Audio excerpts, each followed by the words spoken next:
I just came back from Peter Diamandis' Abundance 360 conference, which I've been going to for the last 10 years in Los Angeles. There are about 350, 400 entrepreneurs there that were talking about the future. And it was a fire hose of information. 12-hour days, 15-minute TED Talks after 15-minute TED Talks talking about the future, talking about Bitcoin, talking about artificial intelligence, talking about longevity, getting to what we call the longevity escape velocity, meaning that within 10 years, if we can live to another 10 years, there's a very good chance we may be able to live forever. Is that true or is it fantasy? I don't know. But things are evolving so quickly. 100 years ago, we lived to about 35 to maybe 40 years of age. Today, our life expectancy is 75 to 80. Maybe in the future, it might be 120, or maybe be 200, 300, 400. There are people that I know that think they're going to live forever because of being able to get beyond a longitudinal escape velocity, meaning that they'll be able to live forever because they'll be able to fight all sorts of diseases. Is it true? I don't know. But I do know things are changing. When I first started practicing 40 years ago, we were taking x-rays. They weren't digital. We had to go into a dark room and develop them in a dark room, and then I had to bring them out. Today, we take an x-ray and we get it immediately. I also used to write charts by hand. Today, everything is computerized. When I first started in practice, there were no computers. There were no fax machines. There wasn't any internet. If I was able to live in this world today, when I was 5 years old, I would think that I lived in a fantasy. That's how quickly things are changing. They say that the pace of change and how much we're going to learn in the next 10 years is going to dwarf the change that's occurred in the last 4,000 years. They say all of man's knowledge will be able to be doubled in the next 10 years. Think about that. That's crazy. Think about how fast things are moving. People who are usually giving a death sentence from cancer now are able to fight the cancer and live past it. If you had gotten HIV or AIDS years ago, you were going to be dead, in 18 months to maybe 2 years.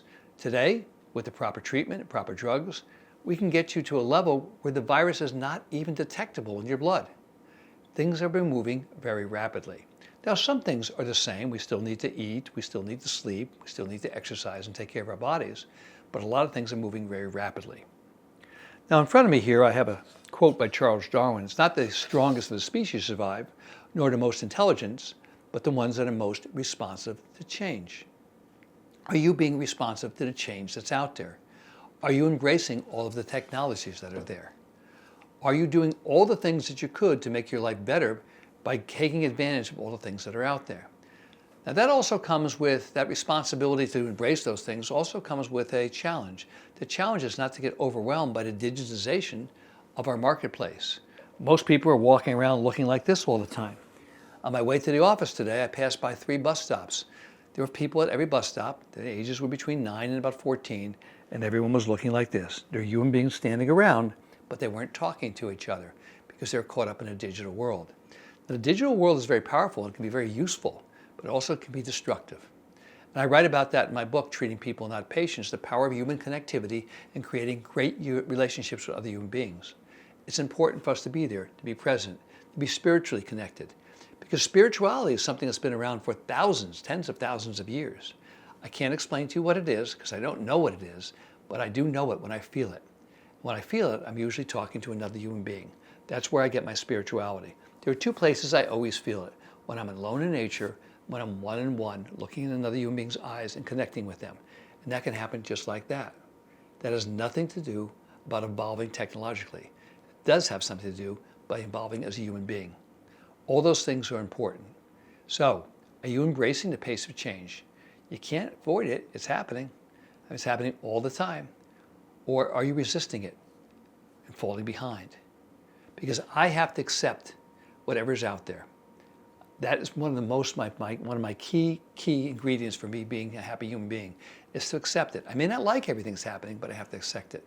And the other thing is to have tremendous gratitude for the life that I'm able to live because of today's technology, because of the world we have, where there are more educated people, there's more wealth, there's less poverty, and more people having a good life than we've ever had. And despite what you see on CNN, or as one of my friends, Peter Diamandis, says, the critical news networks, despite the things you see on TV, the world is a much better place than it's ever been. It depends what you look at. Look at how great the world is today. and be the gift to others, because we need you. We need you out there to be kind and sensitive to other human beings. Have a great day, everybody, and remember to be the gift.